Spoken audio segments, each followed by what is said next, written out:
Hey everybody, welcome to Kimmel's Irish Pub. Time for another movie review. Tonight's movie, Human Capital. I think it's a remake because I've seen another Human Capital when I was looking on IMDb. But this one's from 2019 with Marisa Tomei and Liv Schreiber, as well as Peter Sarsgaard is in it. And evidently two kids start hanging out, and it brings two families together because their relationship, but then some tragedy happens. So that's really all it says on IMDb. But it's 7.2, so that's a pretty good score. So I'm kind of interested. I hope it's going to be good. And 2,134 people viewed it, so it's not like 31 people. So we might have something good here. Let me get into it a little bit, find out what it's really about, because it has to be better than that IMDb description. And once I know what it's about, I'll let you know. Then ultimately, I'll let you know what I think. So stick around. Anyways,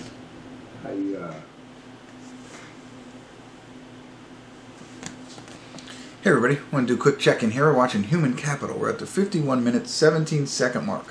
You know, over halfway. It's an hour and 37-minute movie, and a lot's going on. So I figured I got to stop in and check. It's very, I don't know, intricate, I would say, or in depth. I don't know. This is really, you know, it's neat because it's amazing when you think about films like this. Like other movies, they could be 2 hours and you don't get a lot of depth in the characters or storyline.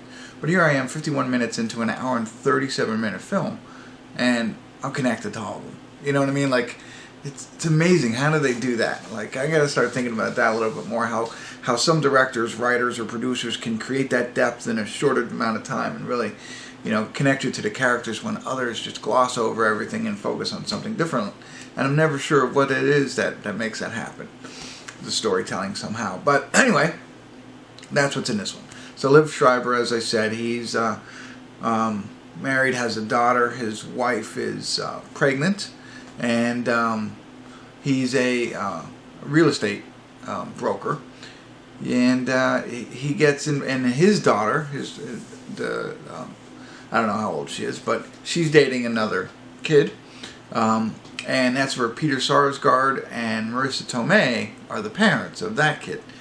They're extremely, extremely rich or wealthy, and Peter Sarsgaard's character is a hedge fund manager, and he kind of gets Liv's character involved in it. So he invests some money into that, but things aren't going great with the hedge fund at this point, so losing a lot of money, whatever. And that's really what we know so far. The kids. The son was up for some award. Basically they paint him as being under a lot of pressure because of his dad, that kind of thing.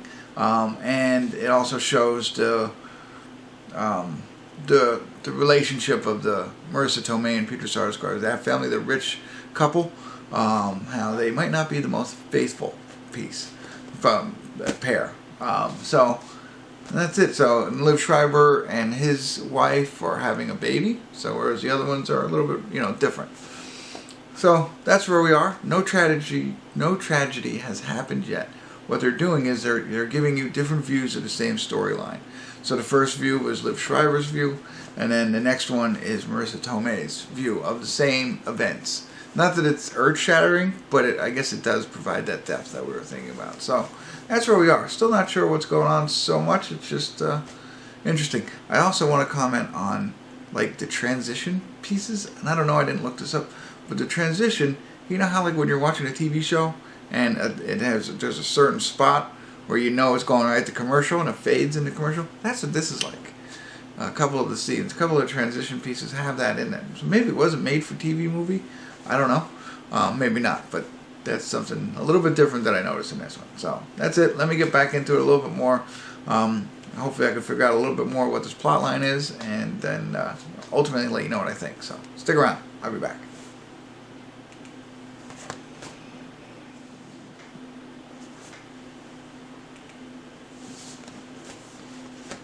Hey everybody, we're at the credits of Human Capital. Yeah, Human Capital. I'd say it was very good. Really draws you in, and as I said many times, it has a lot of depth to it. I wouldn't say it's intricate, because it's not like it's hard to follow. I was wrong about the tragedy. they show you the tragedy right in the beginning. So it's not a secret. I just wasn't realizing what it was. So it was just my fault there. So when you watch, just check that out, and then like I said, it's the same story 3 or 4 different ways by other people's perspective, and it's done in such a way that you're almost not sure of what's going on, but then it all ties together, if that makes any sense. So and how it's all connected, the entire story. And it's not just the the 2 kids connecting these 2 families. There's just you'll see what I mean when you go to see it. It's really a well done movie, I have to say that. So I think it's amazing what they did in this one. I think in 1 hour and 37 minutes they had you connected with all of the characters, whether you like them or you don't like them. You feel like you know a lot about them. It's like watching like a TV series for a couple of years, and you get invested in those characters. That's what I felt like here. And then, like I said, it even fades out at certain times, like it's gonna go to commercial, but it doesn't. It just continues on. But it's got that. It draws you in with all of that. So I thought that was great. And the way they told the story, it's not like. Sometimes you see movies where they relive the same thing multiple times through different perspectives, and it. I mean, it's like, what I mean? Like, this is what happened then.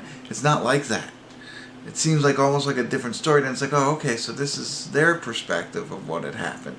And so, and still continues the plot, or the movie continues to go forward in time. It's not just the same scene 4 different ways. It's also what happens after that scene, So there's a certain point where they're showing everybody's perspective up to, but then they continue to show perspectives or a storyline after that point. You know what I mean? Anyway, I'm rambling on, trying not to give too much away for you, but if you like, this is a really good movie. So if you like those kinds of things, you might really like that. I know it's terrible. If you like really good movies, you might like this one. No, but it's I don't want to say a thinker, but it's everything I said. I'm not going to go on anymore. I think you've gotten enough information from me. Check it out, and if you do, love to hear your thoughts. And that's it. If you haven't already, subscribe to my channel. If not, tell all your friends, and continue to tune in to Kimmel's Irish Pub.